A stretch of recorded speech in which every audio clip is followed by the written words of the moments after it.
Bland Altman plot, or alternatively called the mean difference plot, is a method to assess whether there is an agreement between two measurements. So the Bland Altman plot is a graphical method that will examine whether there is an agreement between two different measurement methods and whether those two measurements can be used interchangeably. So the plot is a scatter plot in which the differences between the two measurements is plotted on the y-axis and the mean between the two measurements is plotted on the x-axis. There are three major horizontal lines within this plot. The first line is called the bias or the systematic bias, which represent the mean difference, and the other one, which is the upper and the lower limits of agreement. When to use the Bland Altman plot? When comparing new measurement method against an already established standard method. Another application of the plot is to assess inter-rater or inter-instrument reliability. The plot also can be used to evaluate repeatability, which is test and retest of a single method. To do the plot, certain assumptions have to be met. Those assumptions are certain criteria or certain characteristics of the data that have to be fulfilled before plotting the graph. The first assumption is that the differences between the two measurements are normally distributed. The measurements are paired, and finally there is no strong proportional bias. If there is a strong proportional bias, then log transformation to the data can be performed. So how do we plot the graph? First of all, we need to calculate the systematic bias or the mean difference. So the mean of the two measurements can be calculated by adding the score from the first measurement and the score from the second measurement and dividing that by 2. And this has to be repeated for each paired scores or readings. And to calculate the difference between the two measurements, take the first score from the first measurement, subtract that from the second measurement.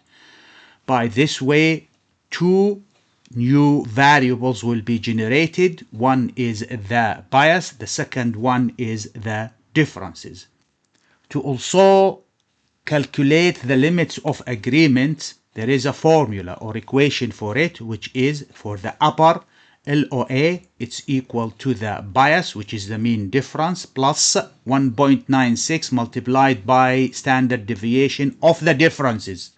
And to calculate the lower limits of agreement, the equation for that is the bias minus 1.96 multiplied by the standard deviation for the differences variable. These two lines define the range within which 95% of the differences between the two measurement methods are expected to lie. To recap again, there are three vital horizontal lines in the Bland Altman plot. The first line is the mean difference, the second one is the upper limit of agreement, and the third one is the lower limit of agreement. So how do we analyze the plot? When looking at the plot visually, we will check for systematic bias, look at the LOAS, and look for proportional bias. Look whether the data are randomly scattered. Check for outliers and check whether there is constant variance across the scores. The bland Altman plot interpretation, we need to check the systematic bias, which is the mean differences, and the systematic bias is a central horizontal line, which is the average. This line will show whether there is a systematic bias between the two methods. If the value for the bias is close to 0, there is no average bias. If the mean difference is greater than 0, then method 1 gives higher values than method 2. If the bias is less than 0, then method 1 gives lower values than method 2. So if the mean difference is far from the 0, then one method constantly over or underestimates. If the difference is scattered randomly around the 0 value, then that indicates a good agreement. Looking at the limits of agreement, if there is a narrow range, then the two methods are closely agree for the most of the measurement. If the range is wide, then there is a poor agreement. Another thing to check is whether there is a proportional bias. To do that is to look whether there is a pattern in the scatter plot. So if the differences get larger or smaller as the average value increases, then this indicates that the two methods disagree more at a high or a low values. To check that, double check that and confirm this observation, then simple linear regression can be done using the variable for the differences between the two measurements and the mean for the two measurements. As shown here in this scatter plot, there is a proportional bias. There is a trend. When there is an increase in the values for the mean, there is an increase for the values for the differences. In fact, a line can be drawn here to show that there is increased relationship between the two variables. So this indicates that there is a proportional bias, and this can be confirmed by doing the linear regression test. As shown here in the second plot, when there is an increase in the difference, the average increase. So there is a trend in the graph, so that indicates that there is a proportional bias. And the way to resolve this issue is to do log transformation of the data. The other things that to check when looking at the plot and analyzing the plot is to check whether the data are scattered randomly above and below the mean line across the entire range of the average, which indicates good agreement between the two methods. Another thing to check also in the plot is whether there is an outliers. Outliers are extreme low or high values that deviate from the rest of the scores. Here we can see from the graph that there are points outside the upper and lower limit, this dot and this dot.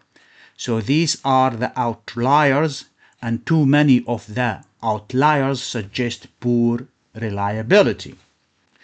And also to look for, when examining the plot, whether there is a constant variance. If there is no constant variance, then there is a heteroscedasticity. So the spread of the differences is inconsistent across all the average values. Examining the plot to see whether there is funnel shape pattern, which indicate that the agreement getting worse at higher or lower values.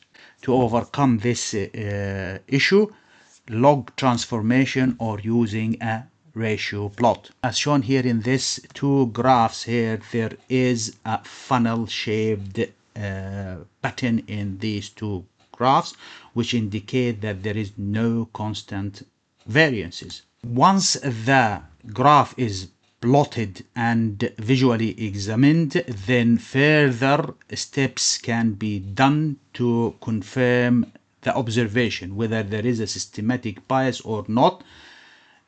Statistically, is to use the one sample t-test for the difference variable, and to confirm whether there is a proportional bias, then linear regression, simple linear regression can be performed using the dependent variable, which is the differences, and the independent variable, which is the average.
If you find this video useful, do subscribe to the channel, leave any comment in the indicated box, and activate the notification bell to receive the recent and latest release into the channel of several different video clips, and click on the like icon and share the video link with others, so the channel can expand and improve to include a large scope of different statistical method and how to analyze data using several different statistical packages such as SPSS, Excel, Stata, Jamovi, RStatistic or Statistics, GraphPad, Prism, GPower, Python, and RevMan. If you are a student or a researcher and you have a data, whether it is quantitative or qualitative, and you want to perform statistical analysis on that data using any of the softwares listed here, whether it's SPSS, Excel, Stata, Jamovi, RStatistics, GraphPad, Prism, RevMan, GMP, Python, then do contact me to arrange for either a one-to-one private tutor session or a training course on any of these statistical packages. My contact details are given here, so don't hesitate to write to me or email me if you need a private one-to-one tutoring or a training course.